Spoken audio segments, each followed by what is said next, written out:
అదేవిధంగా ఇప్పుడు విపులంగా వన్ నేషన్ వన్ ఎలక్షన్ గురించి మనందరికి కూడా చెప్పడం జరిగింది.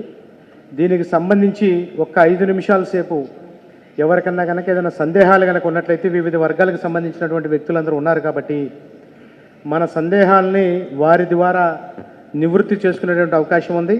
సమయాభావం వల్ల కేవలం ఒక 5-6 మాత్రమే ఈ అవకాశం ఉంటుంది. ఎవరైతే అడగదలుచుకున్నారో వారి దగ్గరికి సందేహం కేవలం క్వశ్చన్ మాత్రమే అడగాలి. చాలా స్పెసిఫిక్గా ఏమైతే మనకి సమస్య డౌట్ ఉందో దాని మీద మనం అడగాలి. సందేహాన్ని నివృత్తి చేసుకునేదాన్ని మాత్రం తప్పితే ప్రసంగం దయచేసి చేయొద్దు. మిట్టా వంశీ గారు అదేవిధంగా వారి బృందం అందరూ కూడా ఆ మైకుల్ని తీసుకొని చేయెత్తినటువంటి వారి వద్దకి వెళ్ళవలసిందిగా కోరుతా ఉన్నాం. పెద్దలందరికీ నా నమస్కారం. సార్, నా పేరు జేవి కళ్యాణ్, కేఎల్ యూనివర్సిటీలో ఫైనల్ ఇయర్ స్టూడెంట్ని. నాకున్న ప్రశ్న, ఒకవేళ మనం వన్ నేషన్ వన్ ఎలక్షన్ అనే పేరుతో కంట్రీ అంతా ఎలక్షన్స్ ఒకేసారి నడిపించినా, ఒకవేళ కోయలేషన్ గవర్నమెంట్స్ ఏమన్నా పడిపోయినా, లేకపోతే ఒక స్టేట్ ముందస్తు ఎన్నికలకు వెళ్ళాలనుకున్నా, ఒక లాంగ్ స్పాన్ ఆఫ్ 10 yearsలో ఆ డిఫరెన్సెస్ ఉండిపోతాయి కదా. 10 yearsలో ఈ ప్రాబ్లం మనం ఎలా సాల్వ్ చేయబోతున్నాం?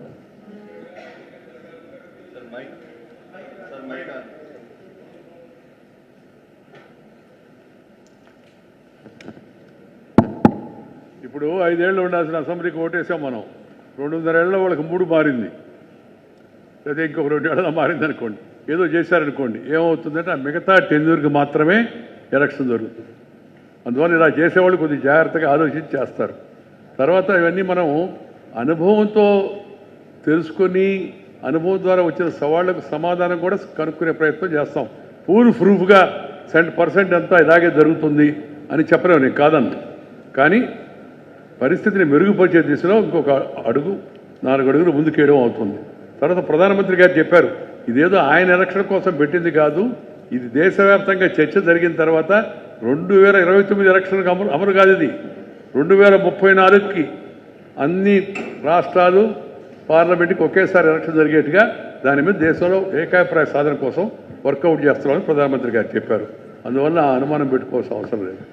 రెండోది, నేను చెప్పాను, పార్టీ మారినవాడు పదవికి రాజీనామా ఇవ్వాలా. అందువల్ల అంత సులభంగా ప్రభుత్వాలు పడిపోవడం కూడా అంత సులభంగా జరగవు. నెక్స్ట్. ధన్యవాదాలు సార్. సార్ నమస్తే సార్. నమస్తే సార్. పేరు చెప్పయ్యా. సార్ నీ పేరే? నా పేరు విక్రాంత్, విఐటి కాలేజ్ నుంచి.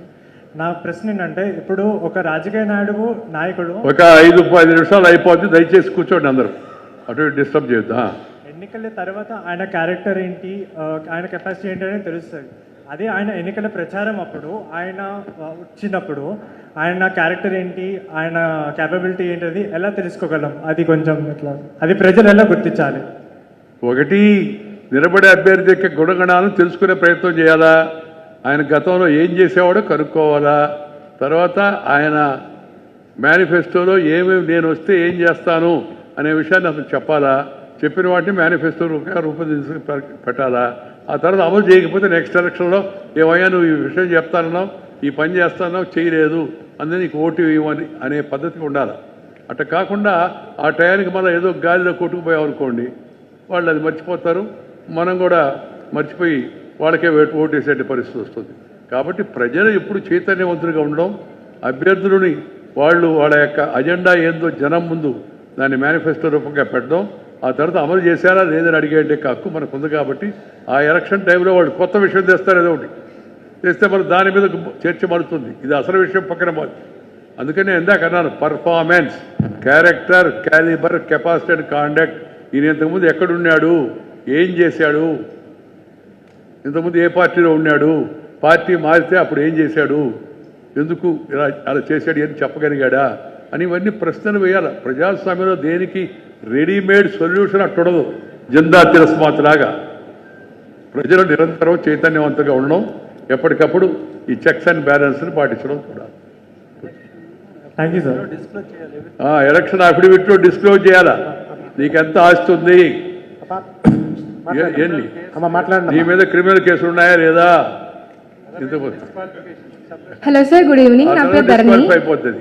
నేను కేల్ యూనివర్సిటీ నుంచి వచ్చాను. నా క్వశ్చన్ ఏంటంటే సార్, ఇప్పుడు మనం 1 నేషన్ 1 ఎలక్షన్ పెట్టినప్పుడు 5 years అవనట్టే కదా ఇంకా. సో ఇప్పుడు కొంతమంది ఎలా ఒప్పిస్తారు వాళ్ళని ఇప్పుడు అది పెట్టడానికి? మరొకసారి క్లారిటీ తోటి అడగండమ్మా.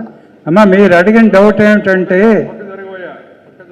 5 years టెన్యూర్ కాని రాష్ట్రాలను ఏం చేస్తారు అని, యా, అంతే కదా? Yes sir. అందుకే రాజ్యాంగంలో ఆర్టికల్ 83, 172 పార్లమెంట్ ఎలక్షన్స్కి, రాష్ట్రాల అసెంబ్లీ ఎలక్షన్స్కి సంబంధించిన ఈ 2 ప్రధాన ఆర్టికల్స్ 5 ఏళ్ళు అన్నది రిమైనింగ్ టెన్యూర్కి మాడిఫై చేసి ఎమెండ్ చేయాలి అనేది ప్రపోజల్. ఇందాక వారు అడిగిన దానికి కూడా ఇదే సమాధానం. రిమైనింగ్ టెన్యూర్ అప్పటికి ఉన్న దానికి అది పరిసమాప్తి చేస్తారు. చేసినప్పుడు నెక్స్ట్ అందరూ రొటీన్లో ఒకసారి వస్తారు. తర్వాత వేకెన్సీ వచ్చిన తర్వాత ఎలక్షన్ కమిషన్ వేకెన్సీ నోటిఫై చేసి ఎలక్షన్ కండక్ట్ చేయాలి, మ్యాండేటరీ. దానికి టైం స్పాన్ ఉంది. దాన్ని కూడా అమెండ్ చేయమని రిప్రజెంటేషన్ ఆఫ్ పీపుల్స్ యాక్ట్లో కూడా పెట్టారు.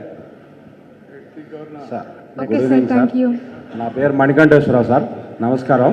ఇప్పుడు మనకి జనాభా లెక్కల ప్రకారం 2011 ప్రకారం పార్లమెంట్లో బడ్జెట్ కానీ ఎమ్మెల్యేల ఎలిమినేషన్, నియోజకవర్గాల పునర్విభజన జరుగుతుంది సార్.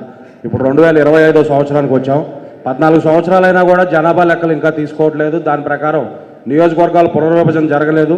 ఎమ్మెల్యేలు ఎంపీల శాతం కూడా పెంచలేదు సార్. దానికి సంబంధించి మరి అది బిఫోర్ 1 నేషన్ ఎలక్షనా లేకపోతే ఆఫ్టర్ అనేది చేస్తే కొంచెం బాగుంటుంది సార్. దానివల్ల ఎంతోమంది యువత దేశ రాజకీయాల్లో పార్టిసిపేట్ చేయడానికి అవకాశం కూడా ఉంటుంది. జనాభా లెక్కలు తీయకపోవడం వల్ల మనం పార్లమెంట్లో ఏ బడ్జెట్ పెట్టినా, ఏ శాఖ నిధులు ఇచ్చినా కూడా 2011 సెన్సెస్ ప్రకారమే నిధులు మంజూరు చేయడం జరుగుతుంది రాష్ట్రాల్లో. అది చాలా పెద్ద తీవ్రమైన సమస్యగా ఉంది సార్ అభివృద్ధి చెందాలంటే. కాబట్టి దాని గురించి కూడా అర్థమైంది. సెన్సెస్ త్వరలో జరగాల్సిన అవసరం ఉంది, జరుగుతాయని నమ్మకం కూడా నాకుంది. 2026లో సెన్సెస్ జరగాల్సి ఉంది. ఇప్పుడు కొత్త వాదం కూడా మనం వింటున్నాం, దీని సందర్భం కాకపోయినా. ఏంటంటే దక్షిణాది రాష్ట్రాలు జనాభా అదుపులో పెట్టుకుంటున్నాయి, ఆర్థికంగా కాస్త క్రమశిక్షణ ఎక్కువ పాటిస్తున్నాయి. మీరు రేపు జనాభా ప్రాతిపాదికన కదా మామూలుగా రాష్ట్రాల్లో ఉండే సీట్ల సంఖ్య ఉంది. అట్లా చేస్తే దక్షిణాది రాష్ట్రాలకు నష్టం జరుగుతుంది అనే భావన కూడా బలంగా వినపడుతుంది. కొంతమంది దాన్ని రాజకీయం చేసి ఇంకా గట్టిగా ఏదో దురుద్దేశం అని.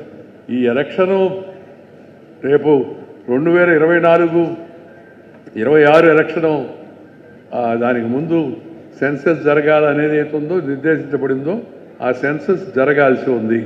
జరిగిన తర్వాత ఎవరైతే ఆర్థిక క్రమశిక్షణ పాటించారో వాళ్ళకు కొంత వెయిటేజ్ ఇవ్వాలి తప్పనిసరిగా. ఇవ్వకపోతే కేవలం జనాభా ఆధారంగా మాత్రమే మనం కానీ నిర్ణయిస్తే ఎవరైతే జనాభా నియంత్రణ పాటించారో, ఎవరైతే ఆర్థిక క్రమశిక్షణ పాటించారో వాళ్ళకి నష్టం కలుగుతుంది. ఇన్సెంటివ్ ఏమిటి అని లేవనెత్తిన ప్రశ్న చాలా వరకు సహేతుకమైంది. కానీ దానికి సమాధానం అన్ని పార్టీలు కలిసి, ప్రభుత్వం కూడా అఖిలపక్ష సమావేశం ఏర్పాటు చేసి దేశవ్యాప్తంగా దీని మీద చర్చ జరిగిన తర్వాత ఒక బ్రాడ్ కాన్సెన్సస్కి వచ్చి నిర్ణయం తీసుకోవాలా. ప్రభుత్వం ఏం నిర్ణయం తీసుకోవాలి ఇంకా, కానీ అప్పుడే మాట్లాడేవాళ్ళు మాట్లాడుతున్నారు. అది రాజకీయం అనుకోండి, దాని గురించి మనం నేను దానిపైన వ్యాఖ్యానించను. కానీ ఇది దేశంలో ఈ ఈ ఈ పర్టికులర్ ఆస్పెక్ట్ పాపులేషన్ కంట్రోల్ చేసిన వాళ్ళు, ఆర్థిక క్రమశిక్షణ పాటించిన వాళ్ళు, వాళ్ళకి ఎంత వెయిటేజ్ ఉండాలా, పాటించకుండా ఉండి జనాభాను పెంచుకుంటూ పోతున్న వాళ్ళకి ఎంత వెయిటేజ్ ఉండాలి. ఈ సందర్భం కొంతమంది చెప్తూ ఉన్నారు, నేను దాంతో అంగీకరిస్తున్నాను. ఎందుకంటే జనాభాను పెంచండి అని. ఉన్న జనాభాకు ఎలా అన్ని సౌకర్యాలు కల్పించాలా, వాళ్ళ జీవితాన్ని ఎలా సుఖవంతం చేయాలా అనే దానిపైన ఎక్కువ దృష్టి పెట్టాలి. కానీ ఒక్కొక్కరు 5 మందినో 6 మందినో లేకపోతే 7 మందినో మనం జనాభా పెరిగితే మనకు సీట్లు ఎక్కువ వస్తాయి కాబట్టి జనాభాను పెంచాలని అవుతుందో అది నా ఉద్దేశంలో అది ప్రజాహితానికి సంబంధించిన విషయం కాదు. ప్రజలు దాని గురించి కూడా ఆలోచించాల్సి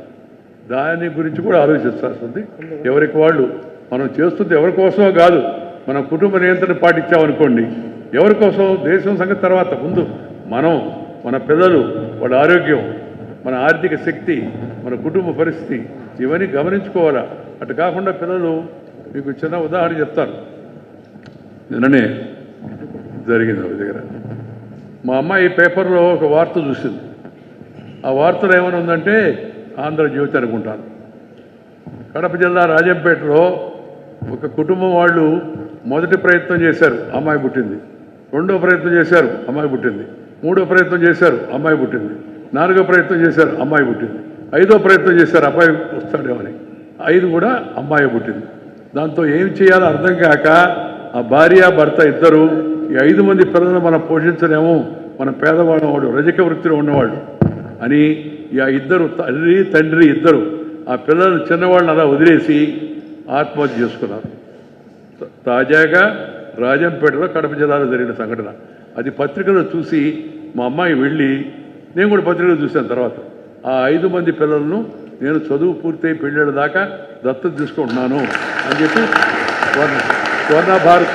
స్వర్ణ భారత్ ట్రస్ట్ కింద ప్రకటించింది. నేను చూసి 5 మంది పిల్లల్ని దత్తత తీసుకోవడం ఏంది, ఎలా మెయింటైన్ చేయగలదు ఏదో అనుకున్నాను. తీసుకొచ్చి వాళ్ళని స్వర్ణ భారత్ ట్రస్ట్లో అది పెట్టింది. వాళ్ళలో ఒక అమ్మాయి ఈ మధ్యనే వాళ్ళకి ఏదో చదువు కూడా చెప్పిస్తుంది, మిగతా కూడా చూస్తుంది. వాళ్ళు ఒక అమ్మాయి పెద్ద అమ్మాయి అయితే బాగా ఆ అమ్మాయికి పెళ్లి చేసింది. ఈ మధ్య పెళ్లి చేసి పెళ్లికి కూడా ఇది స్వర్ణ భారత ట్రస్ట్ తరఫున. కానీ ఎంతమంది ఆ విధంగా చేయగలరు? సాధ్యం అవుతుందా? అబ్బాయితో పుట్టకపోతే అమ్మాయిలు చాలా మనకు అనుకోవడం అని. అబ్బాయి అయితే ఉంది, అమ్మాయి అయితే ఉందనే భావన ముందు రావాలి ఒకటి. రెండవది జనాభాను పరిమితం చేసుకోవడం దేశానికి మంచిదని నా ఉద్దేశం. అది కేవలం ఈ దృష్టిలో చూడకూడదు. జనాభా ఎక్కువ ఉంటే మనకు ఎక్కువ నిధులు వస్తాయి, ఎక్కువ సీట్లు వస్తాయి మనకని చెప్పి. నెక్స్ట్ సారీ చూడయ్యా, ఫ్రంట్ వచ్చేయండి అడ్వకేట్ గారికి. అక్కడి నుంచి మాట్లాడు, పేరు చెప్పి. Hello, good evening sir. Like Ramnath Kovind గారు సార్, చెప్పండి. రామ్నాథ్ కోవింద్ గారు ఆ రిపోర్ట్ని 18,626 పేజీల రిపోర్ట్ అది. ఎంతమంది ఎంపీలు చదివారు, ఎంతమంది ఎంఈలు చదివి ఎమ్మెల్యేలు చదివి ఈ దేశాన్ని అర్థం చేసుకున్నారో నాకు తెలియదు. ఇప్పటికి మీరు ఆల్రెడీ చెప్పేశారు 2029కి జమిలి ఎన్నికలు 1 నేషన్ 1 ఎలక్షన్ అనేది సాధ్యపడదు అని. 2034 అవకాశం ఉంటే ఉండొచ్చేమో అనే అభిప్రాయమే చెప్తున్నారు. 2034 ఎన్నికలు జరపాలి అనేది ఆ దిశలో అభిప్రాయం. సాధ్యపడటం 2029కి మాత్రం సాధ్యపడదు. మీ అభిప్రాయంలోనే తెలియజెప్పచ్చారు. 2034లో అవకాశాలు ఉండొచ్చు. ఎందుకంటే 18,626 పేజీల రిపోర్ట్ని ఎంతమంది ఎంపీలు ఎమ్మెల్యేలు చదివారో నాకు తెలియదు. ప్రశ్న ఏది మీ ప్రశ్న? 18,626 పేజీల రిపోర్టు అది. ఎంతమంది చదివారో నాకు తెలియదు. నాకేంటి తెలుస్తుంది?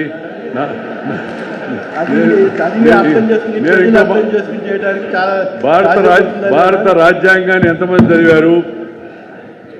భారతదేశ బడ్జెట్ ఎంతమంది చదివారు? నిజం, ఎవరైతే అంశం సరైందే. అందరూ చదవాల్సి ఉంది, ముందు ఎంపీలు చదవాల్సి ఉంది. తెలుసుకో. కానీ మనము ఆశిద్దాం అందరూ దాన్ని చదవాలో, చదివి సరిగా దాని ప్రకారం నడుచుకోవాలని చెప్పాను. అంతే, అర్థం చేసుకోవాలి. People deserve the government they elect అనే ఒక సామెత ఉంది. People deserve the government they elect. నువ్వు వాళ్ళకి ఓటేసి వీళ్ళు చేయలేదని అంటే ఉపయోగం ఉంది? చెప్పండి సార్. నమస్కారం, నా పేరు కందికుటి నరసింహారావు, హైకోర్టు అడ్వకేట్. అందులో ముఖ్యంగా మోడీ గారి వీరాభిమాన్ని. ఆయన చేసే కార్యక్రమాలు చాలా చూస్తుంటాం, మేము చేసే కూడా. నా క్వశ్చన్ ఏంటంటే, మీరన్న సబ్జెక్ట్ బాగుంది సార్. ఇప్పుడు చెప్పిన దాంట్లో ఉచితాలు ఇవ్వడం వల్ల మనకు రాజ్యాంగం లోటుబాటు అవుతుందని, ఆర్థిక ఇబ్బందులు అవుతున్నాయని, దానికి ఎలా చేస్తే బాగుంటుంది? ఇది రాజకీయ నాయకులు చాలామంది చేస్తే లాజిక్ ఓటర్స్ను అట్రాక్ట్ చేయడానికి. నెక్స్ట్, ఇప్పుడు ఇచ్చినటువంటి ఈ ఉచితాలు కనుక నెరవేర్చకపోతే, ఇచ్చిన తర్వాత అధికారం వచ్చేసాం, ఎక్కేసాం, సీడీకేం తర్వాత నో, మనం ఇచ్చిన మాటకి నో రెస్పాన్సిబిలిటీ. అటువంటి వాళ్ళ మీద తీసుకున్న రాజకీయ నాయకుల మీద ఏం చేస్తే బాగుంటుంది? ఇవాళ సజెషన్ ప్లీజ్. వచ్చే ఎలక్షన్లో ఓడించడమే, అంతకన్నా మార్పు లేదు. చేసుకున్న పాపాన్ని ఒక్క నిమిషం చెప్పలేదు కదా. క్రాస్ ఎగ్జామినేషను అటు లేదు, అవకాశం లేదు. చివరి ప్రశ్న, లాస్ట్ క్వశ్చన్. ఒక సామెత ఉంది, ఒక్క నిమిషం. చెప్తా. హే బాబు, కూర్చో. చేసుకున్న పాపానికి చూసుకోక తప్పదని, చేసుకున్న పాపానికి చూసుకోక తప్పదని ఒకరికి ఓటేసాం మనం. రీకాల్ చేయడం అనేది నేను I don't agree with that. ఈ దేశంలో ఇప్పటికే బోర్డు అంత ఖర్చు అవుతుంటే మళ్ళీ తడవ రీకాల్ చేయడం, మరో దానికి ఎలక్షన్ జరగడం జరిగే పని కాదు. మనం అప్రమత్తంగా ఉండాలా. ఈ మధ్యకాలంలో ఏదైనా ఎన్నికలు వస్తే ఆయన సపోర్ట్ చేస్తున్న వాళ్ళు, ఆయన ఎన్నికలు నడుస్తున్న వాళ్ళకి ఒకరోజు షాక్ ట్రీట్మెంట్ ఇచ్చి చూడాలా. నువ్వు సరిగ్గా చేయలేదు, చెప్పిన దాన్ని చేయలేదని. ప్రజల్లో ఎప్పుడైతే ఈ చైతన్యం వస్తుందో రాజకీయ పార్టీలు, రాజకీయ నాయకులు భయపడతారు నెక్స్ట్ టైం ఏమైనా చెప్పాలంటే. ఇప్పుడు అకౌంటబిలిటీ లేదు, అందుకని ఏదైనా చెప్పేస్తారు. తర్వాత దేశం సంగతి దేవుడు ఇరుక, చుట్టినా పోతే శ్రీరామ రక్షణ ఒక సామెత ఉంది. దేశం ఎట్టపోతే నాకెందుకు, నా పొట్ట బాగుంటే చాలు అన్నట్టుగా. ఇప్పుడు రాజకీయ నాకు ఈ ఎలక్షన్ అయితే చాలు, తర్వాత ఏమవుతుందో అడిగేదేవాడు మనల్ని అనే పరిస్థితి ఉన్నమాట వాస్తవం. కానీ ప్రజల చైతన్యం పెరిగి రేపు నెక్స్ట్ ఎలక్షన్లో పనిష్ చేస్తారనే భయం ఉంటే ఒకటి. రెండోది, కేంద్ర ప్రభుత్వం ఈ విషయంలో అన్ని పార్టీలను సంప్రదించి కేంద్రం రాష్ట్రాలకు కలిపి ఒక చట్టాన్ని తేవాలి. ఈ ఫిస్కల్ రెస్పాన్సిబిలిటీ యాక్ట్ అవుతుందో దాన్ని ఇంకా స్ట్రెంగ్తన్ చేసి ఇంతకు మించి అప్పు చేయడానికి వీలు లేదని పెట్టకపోతే ఈ ఉచితాలు ఆగే పరిస్థితి లేదు. Good evening sir. 1 మినిట్. సుప్రీంకోర్టులో దీని మీద పిల్ పెండింగ్గా ఉంది. Central government, state governments counters కూడా సిద్ధంగా ఉంది. తర్వాత ఇంకొకటి ఏమిటంటే, మనం పదవిలోకి రావాలి అనే ఆకాంక్షే తప్ప విలువలు అనేవి మర్చిపోతున్నాయి రాజకీయ పార్టీలు. పూర్వానికి ఇప్పటికీ ఉన్న తేడా అదే మన వెంకయ్యనాయుడు గారు చెప్పేది. సుప్రీంకోర్టు కానీ హైకోర్టు కానీ దీన్ని నిర్ణయించలేవు, చాలా క్లియర్. సుప్రీంకోర్టు పెండింగ్ ఉన్నప్పుడు ఈ విషయం నిర్ణయించాల్సింది భారత పార్లమెంట్. అంతేకాని సుప్రీంకోర్టు ఉచితాలు ఇవ్వద్దని చెప్పింది అనుకోండి, అమలు చేయడం ఎట్లా సాధ్యం అవుతుంది? అందువల్ల సుప్రీంకోర్టు వాళ్ళు కూడా తెలివిగా చెప్పారు మొన్న, this is a matter to be decide by legislature, parliament, not by the court. మరి ఏమవుతుందో చూద్దాం. ఇంకా పిటిషన్ ఉంది కదా, వాళ్ళు కూడా ఫైనల్గా వెళ్ళి చెప్తారు కదా, ఇనిషియల్ ఒపీనియన్ చెప్పారు. రైట్, మా last question. Good evening sir, నేను పవన్, విఐటి కాలేజ్ నుంచి. సార్ నా క్వశ్చన్ ఏంటంటే, మీరు చెప్పారు కదా సార్ పార్టీ ఫిరాయింపుల వల్ల పదవులు వదిలేయాలని. సేమ్ అలానే ఇప్పుడు ఒక క్యాండిడేట్ ఎలక్షన్ నామినేషన్ వేయడానికి పోర్ట్ఫోలియో ఇచ్చినప్పుడు తన మీద క్రిమినల్ కేసెస్ ఉన్నప్పుడు వాళ్ళని ఎందుకు సార్ మనం ఆపలేకపోతున్నాం? దాని గురించి ఒక లా ఎందుకు చేయలేం సార్? దాంట్లో 2 ఏళ్ల పైన, ఇది చాలా మంచి క్వశ్చన్. ఇది 2 ఏళ్ల పైన శిక్ష పడితేనే అనర్హత ఉంది ఇప్పుడు, లేకపోతే అది ఒక పాయింట్. అసలు రెండో పాయింట్, ఇంపార్టెంట్ పాయింట్ ఏంటంటే, పెండింగ్లో ఉన్న కేసులు తేలడానికి ఆ పెండింగ్కి ఎండింగ్ ఉండవలే. 10 ఏళ్ళు 15 ఏళ్ళు జరుగుతున్నాయి, వీరి మీదనే తిరుగుతూ ఉన్నారు. ఎలక్షన్ అయిపోతుంది, ఇంకొక ఎలక్షన్ వస్తూ ఉంది. అందుకని ఎవరైతే రాజకీయ నాయకుల మీద క్రిమినల్ కేసులు ఉన్నాయో ఇవన్నీ కూడా, నా అభిప్రాయం ఏంటంటే, ఇలాంటి కేసులన్నీ స్పెషల్ బెంచ్, స్పెషల్ కోర్టు ఏర్పాటు చేసి 2 సంవత్సరాల లోపల క్రిమినల్ పొలిటికల్ కరప్షన్ కేసుల్ని ఫైనలైజ్ చేయాలని చట్టం తీసుకొచ్చి ఆ విధంగా మార్పు చేస్తే తప్పితే ఇది జరగదు. ఇంప్లిమెంటేషన్ చేయడం లేదు, ఎవరికి వారికి వెస్టెడ్ ఇంట్రెస్ట్. చూద్దాం ఏదో ఒక వాయిదా మీద వాయిదా. నేను కోర్టుల మీద వ్యాఖ్యానం చేయడం నాకు ఇష్టం లేదు. వాయిదాలు ఎలా, మామూలు వాడికి అన్ని వాయిదాలు రావు, కానీ కొంతమంది వాయిదాల మీద వాయిదాలు వేసుకుంటూ పోతున్నారు, జరుగుతూ ఉంది.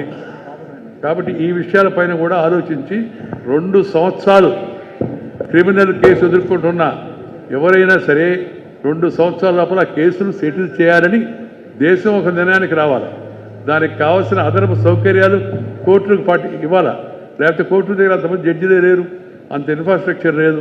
అందుకని ప్రభుత్వము, ఇటు న్యాయ వ్యవస్థ అందరూ కలిసి దీనిపైన ఆలోచించి ముందుకు వెళితే 2 ఏళ్లకు కానీ ఎండింగ్ అయితే ఈ పెండింగ్లో ఉన్న కేసులు అప్పుడు కొంతవరకు మేలు ఉంటుంది, ప్రజలకు మేలు జరుగుతుంది. మనం క్లోజ్ ఇట్ నౌ ప్లీజ్. ధన్యవాదాలు అందరికీ కూడా. మీకున్నటువంటి సందేహాలు ఏమైనా ఉంటే మీరు స్లిప్ మీద కనుక రాసి పంపించినట్లయితే తర్వాత వాటికి విపులంగా ఆన్సర్లు వస్తాయి. కార్యక్రమాన్ని ముగించేదానికి ఓట్ ఆఫ్ థ్యాంక్స్ ఇవ్వాల్సిందిగా సూర్యనారాయణ రాజు గారిని కోరుతా ఉన్నాం. మన జనగణమనతో ఈ సమావేశం పూర్తవుతుంది. ఒక 5 నిమిషాల్లో మన సమావేశం పూర్తవుతుంది కాబట్టి అందరూ కూర్చోవలసిందిగా కోరుతూ ఉన్నా. ఈనాటి కార్యక్రమానికి విచ్చేసిన సభాధ్యక్షులు మన హైకోర్టు మాజీ న్యాయమూర్తి శివశంకర్ గారికి, అదేవిధంగా ఈ వన్ నేషన్ వన్ ఎలక్షన్కి మన విపులంగా మనకు వివరించడానికి వచ్చిన 13వ ఉపరాష్ట్రపతి పెద్దలు శ్రీ ఎం వెంకయ్య నాయుడు గారికి, అదేవిధంగా వేదికను అలంకరించిన రాష్ట్ర మంత్రివర్యులు అలాగే సత్యకుమార్ గారికి, శాసనసభ్యులు సుజనా గారు, కామినేని శ్రీనివాస్ గారు, పార్థసారథి గారికి, అలాగే ఛాంబర్ ఆఫ్ కామర్స్ నుంచి విచ్చేసిన భాస్కర్ రావు గారికి, అదేవిధంగా వివిధ వర్గాల నుంచి విచ్చేసిన పెద్దలకు, ఈ సమావేశానికి అనేక మంది అనేక రంగాల్లో ఉన్న ఛాంబర్ ఆఫ్ కామర్స్ కానివ్వండి, అలాగే న్యాయవాదులు, డాక్టర్సు, విద్యార్థులు, వివిధ రంగాల్లో ఉన్న ప్రముఖులు ఈ సమావేశానికి హాజరయ్యారు. మీ అందరికీ కూడా వన్ నేషన్ వన్ ఎలక్షన్ రాష్ట్ర టీం నుంచి ధన్యవాదాలు తెలియజేస్తూ, ఈరోజు ఎంతో విపులంగా మనకు పెద్దలు మనకు వివరించారు. ఈ వన్ నేషన్ వన్ ఎలక్షన్ వల్ల ఈ దేశానికి ఏ విధంగా ఉపయోగపడుతుంది అన్న విషయాలు మనకు తెలియజేశారు. ఈ విషయాల్ని ప్రతి ఒక్కరి దగ్గర సోషల్ మీడియాలో మనం ఉన్నాం కాబట్టి సోషల్ మీడియా ద్వారా విస్తృతంగా ప్రచారం చేయటంలో మీ యొక్క సహకారం కోరుతూ, అదేవిధంగా మీ యొక్క యూనియన్స్, ఛాంబర్ ఆఫ్ కామర్స్ కానివ్వండి, వివిధ సంఘాలు, మీ యూనియన్స్ ద్వారా కూడా తీర్మానం చేసి మన ప్రస్తుత రాష్ట్రపతి గారికి కానీ ప్రధానమంత్రి గారికి కానీ మీరు పంపించాలని, అదేవిధంగా దీని మీద రాబోయే రోజుల్లో జరగబోయే వన్ నేషన్ వన్ ఎలక్షన్ కార్యక్రమానికి మీరంతా కూడా సహకరించాలని మరొకసారి మీ అందరినీ అభ్యర్థిస్తూ, ఇప్పుడు వేదిక మీద ఉన్న పెద్దలందరికీ ఒక చిరుకానుక మా వన్ నేషన్ వన్ ఎలక్షన్ తరపున ఒక పుస్తకాలండి పుస్తకం బహుకరించవలసిందిగా మా స్టేట్ టీం ప్రతినిధులు మల్లికార్జునరావు గారు, న్యాయవాది, హైకోర్టు, అలాగే మువ్వల సుబ్బారావు గారు, సివి నరసరాజు గారు, బ్రహ్మం గారు, తోట రామకృష్ణ గారు, అందరూ ఒక్కొక్కరికి ఇవ్వండి. నవనీత్ రెడ్డి గారు, వంశీ గారు, హనుమంతరావు గారు, అవ్వారు శ్రీనివాస్ గారు, సుహాసిని ఆనంద్ గారు, యామిని శర్మ గారు, వేదిక మీద ఉన్న పెద్దలందరూ